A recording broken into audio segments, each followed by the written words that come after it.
What's up, Greg? Have you ever heard the story of the most dangerous film ever made?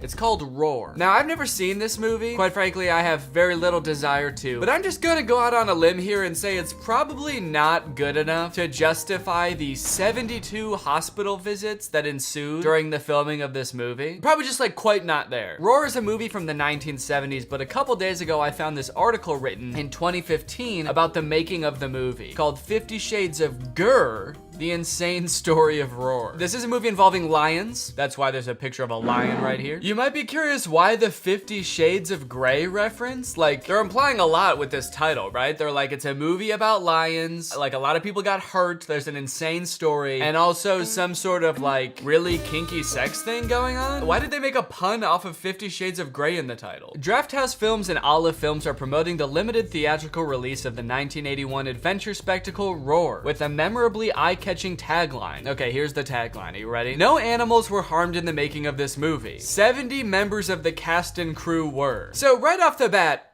filming this movie seems like it was like a horrifying experience, right? Like an overly dangerous, insane experience, life-changing for people. And I love that the article and the tagline for the re-release are both kind of like, this is kind of like a quirky story. Just so you know, before you go and see this, everybody fucking died when we were making this movie, okay? I just imagine like someone who used to be a production assistant on this movie going to the theater to watch like Minions, and they happen to stumble upon the poster for the re-release of this movie, and they're gazing upon this poster with a face littered with scars, like, oh no, that's hilarious. That's so funny, I forgot to laugh. Oh wait, no, actually, I'm not laughing because it hurts to laugh, ever since the accident. It's kind of like if Amazon started posting like quirky, relatable TikToks being like, hey guys, sorry if your new laptop comes filled with a bottle of piss. We do things a little bit differently around here. As the production of Roar involved lions, tigers, and other dangerous animals, it is unsurprising to learn that people were injured during the production. But 70 sounds like an exaggeration. In fact, one of the film stars, John Marshall, confirms the math is inaccurate. Actually, I think it was 72, he says. This article feels like a sitcom. No, don't be ridiculous. It wasn't 70. It was 72. Oh, fuck, it's loose again. No!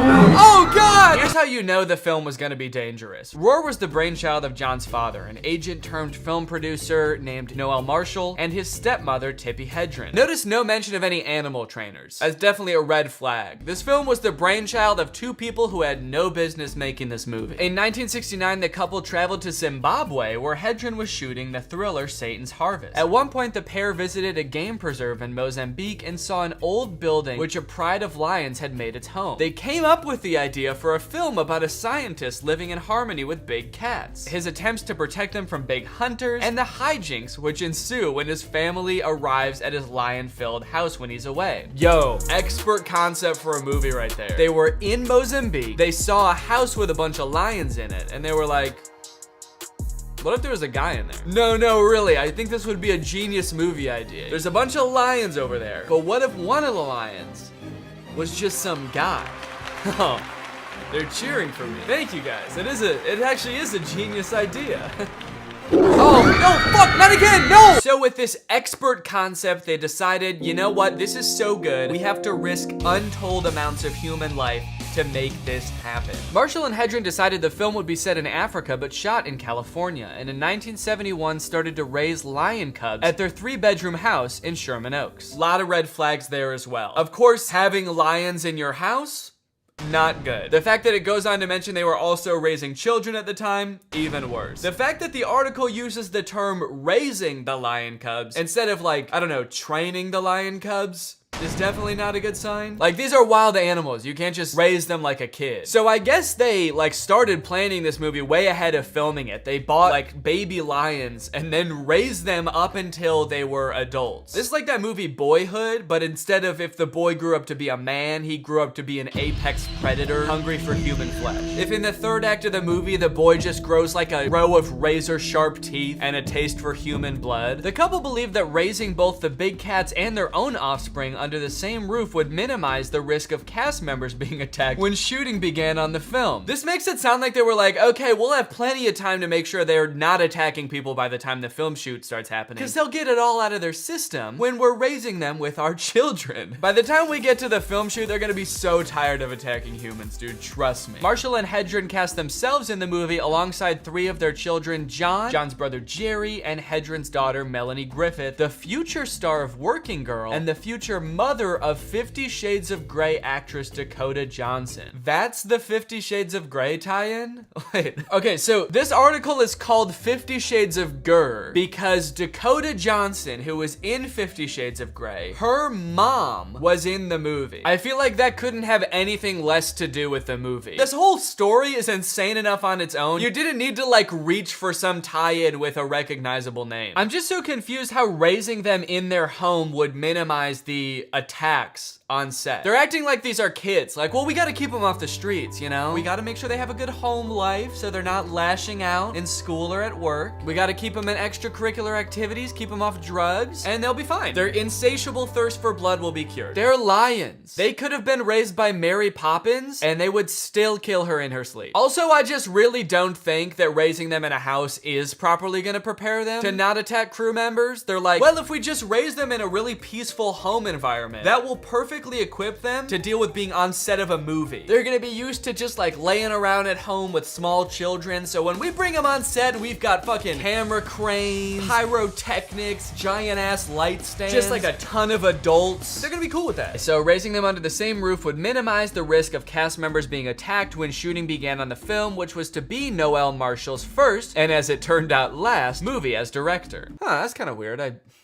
can't imagine why that would be. If this sounds absolutely insane to you, it does, then John Marshall is not about to disagree. In hindsight, I know how stupid it was to do this film. I am amazed no one died. That quote kind of makes it sound like they think they got away with something, like, phew, that was close. No, dude, 70 people were sent to the hospital. That wasn't a close one, it was one. He's like, oh shoot, that could have been really bad. Meanwhile, there's like 70 bodies writhing in pain on the ground behind him. Yeah, someone could have gotten seriously hurt. Someone did. Also, can we just appreciate how crazy Hollywood used to be? These are just like 2 people that were like, we're gonna make a movie. We're gonna direct it, and we're gonna star in it, and our kids are gonna star in it, and fuck it, we'll raise lions in our house while we're doing it too. Is this still possible? Is this still something you could do? Just get a friend together and just make a movie about lions? How much money did this cost? Los Angeles in the 1970s was an infamously crazy place. It sounds like it did. But it wasn't crazy enough that people could keep a pride of lions in a residential neighborhood. It sounds like it was. After an animal control officer gave Marshall 24 hours to de-big cat his house, he bought property in Santa Clarita for the lions, and the jaw-dropping array of other wild animals with which he intended to populate his movie. Okay, here's a quote from their kid, John. I was about 15 when I said, why do we have tigers? Because tigers aren't in Africa, where the movie takes place. I was the voice of reason. I would say, why do we have mountain lions? Those are from North America. Everyone would go, that's a stupid question. Okay, I love that the only person asking any questions is their child who's 15. But even still though, I feel like he's not really seeing the big picture. Like, he's got the right start. He's asking questions, but his questions are like, wait a minute, this isn't scientifically accurate. Why do we have tigers when the movie takes place in Africa? When he should be asking, wait, why am I a child living in a house with a bunch of wild cats? Why am I growing up in a literal pride of lions? But Marshall discovered there were side benefits to keeping big cats, particularly when it came to meeting members of the opposite sex. Okay, I like where this is going. I had this tiger that I absolutely loved called Nicky. I would take him down to the local luncheon bar place, and girls would go, oh my god! Oh fuck! What the hell? What the fuck is wrong with you? Get that out of here! No, they would say, oh my god, can I play with your tiger? And I'd say, well, not right now, but if you give me your phone number. Okay, holy shit, dude, LA really did used to be a crazy place. They weren't kidding. I feel like they undersold it. They were like, LA's crazy, but not raise lions in your house crazy. Take a tiger to lunch crazy though? It kinda was. Yeah. They're like, look, you can be friends with tigers, you just can't live with them. That's where we draw the line. You can bring them out and about, but when you're done with him, do not bring him back in your house. You just gotta let that fool roam the streets, baby. Principal photography on Roar started on October 1st, 1976 at Santa Clarita. By this point, the animal cast numbered 132 lions, tigers, leopards, cougars, and jaguars, as well as a 10,000-pound bull elephant named Timbo. I kind of feel like it's not for the movie anymore. I feel like these people just have a problem. These people are hoarders, but instead of not throwing away like their Chipotle wrappers, they're not relinquishing their monkeys and lions. I feel like this is turning into a villain origin story. The city told him he can't have that many animals one time, and he was like, fuck it, you know what? Fine. I won't have 5 lions anymore. I'll have 130 wild animals on a compound. I swear to God, if the city tries to crack down on him one more time, he's gonna like lead his animal army to town hall and take the mayor hostage. The shoot was scheduled to last 6 months, but stretched to 3 years thanks partly to periodic shutdowns as Noel Marshall hustled to finance a budget which ultimately ballooned to $17 million. Okay, that would be $88 million today. Where did they get all of this money? That's what I want to know. It said that one of them was like an agent and the other one was an actor. Why have I never heard of either of them? At other times, shooting was halted so that the film's actors could recover from the multitude of injuries they received at the hands, well, paws of their animal counterparts. Dude, fuck off. People were hurt, man. This is no time for jokes. And I understand that it's been like 50 years, and I also understand that I'm making jokes about it too. But that's enough, all right? We've had our fun. And you know what? I guess this article has had its fun because it then immediately starts going into graphic detail about the injuries that happened on this movie. In Hedren's 1985 book about the making of the film, The Cats of Shambhala, the actress recalls that she hoped the movie would show the possibilities of human big cat relationships. In fact, the movie's production revealed the dangers inherent in those relationships. Hedren herself developed gangrene after Timbo crushed her leg between his trunk and tusks. Griffith was clawed in the face. John Marshall was sent to the hospital following an incident in which a lion decided to treat his head like a chew toy. This was a child, right? Isn't John Marshall the one that was 15? This is so crazy. It's honestly for the best that CGI was invented so that stuff like this doesn't happen anymore. Can you imagine if they had to film the Avengers without CGI and they had to get a real Thanos? That guy would have been up to no good the entire time. You've heard how much of a nightmare Jared Leto is on set? Wait until you get a real life Thanos on set. The kind of on-set pranks a Thanos would pull. 70 hospital visits, how about 4 billion? How about half the earth? Most dramatically, the film's director of photography, Jean Debon, there's absolutely no way I pronounced that correctly. Jan Debon needed 120 stitches after being essentially scalped by a lioness. I got him on the way to the hospital and I went into the office and said, okay, we need to get a DP, says John, because I figured that DP was not coming back. I can't get over how like jovial they all sound. It literally sounds like a sitcom. Even every like first-hand account is like, you're gonna wanna see this. Well, I guess we're gonna need a new DP after that one. Lions, personally, I'm not a big fan. I just don't get what the big deal is. Uh-oh, there's one right behind me, isn't there? The stress of making the film terminally damaged the relationship between Hedra and Noel Marshall. The couple would divorce in 1982. No! Not Tippi Hedren and Noel Marshall! Another power couple bites the dust. Their power was destruction. Their power was immense destruction. I was rooting for them. Guess true love really doesn't exist.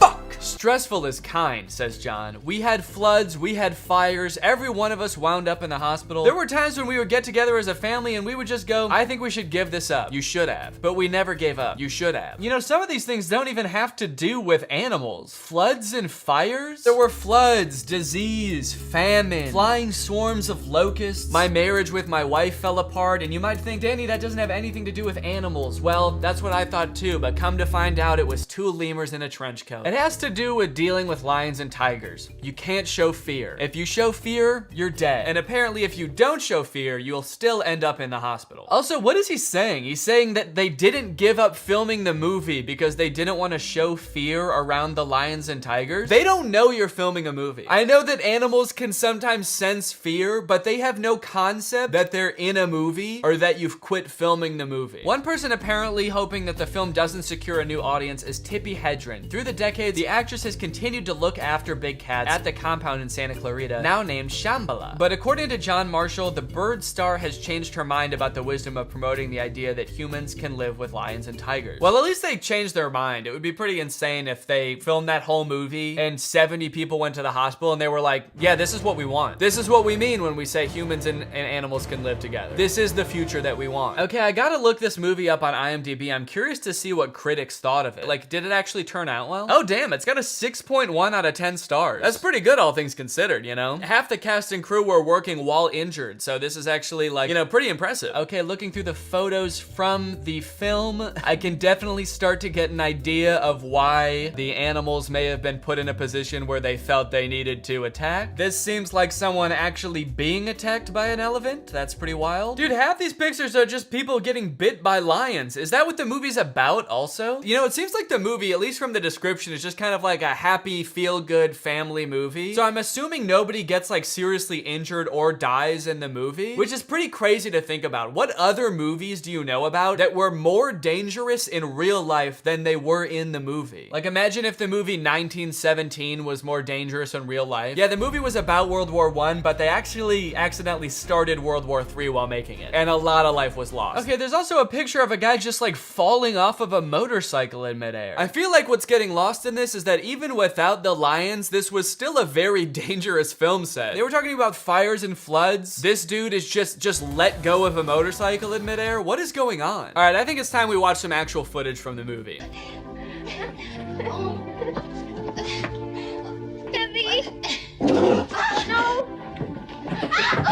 I'm so confused as to what the vibe of this scene is supposed to be. I feel like the music could not fit it less. The music's just like, it's a peaceful life living out here in Mozambique. We are one with the animals. And the two kids in this are like, oh, fuck, get off me! It's also hard to tell what's acting and what isn't in this scene. The lion really is just biting this kid. One of the craziest things about this scene is that it's shot from multiple angles. Can you imagine getting attacked by a lioness and then the director's like, all right, let's do it again. Run that shit back, dude. Dude, when we add the music in this scene, it's gonna be peaceful as hell. You're standing there, there's like blood dripping down your face. Okay, this appears to be a trailer for the movie. And while the road was long, the Spirit helped us through. Okay, it kind of seems like they went into this movie being like, okay, what scenes can we put in this movie where the lions will be most provoked to attack the humans on set? They're like, kid laying on the ground, and we just put the lioness on top of her? Perfect. Man riding a motorcycle? Perfect. I wouldn't be surprised if there was a scene where a man's running around in a zebra costume with a tail of sausage links. One thing I do really like about this trailer though is that it just keeps saying the name of the movie over and over.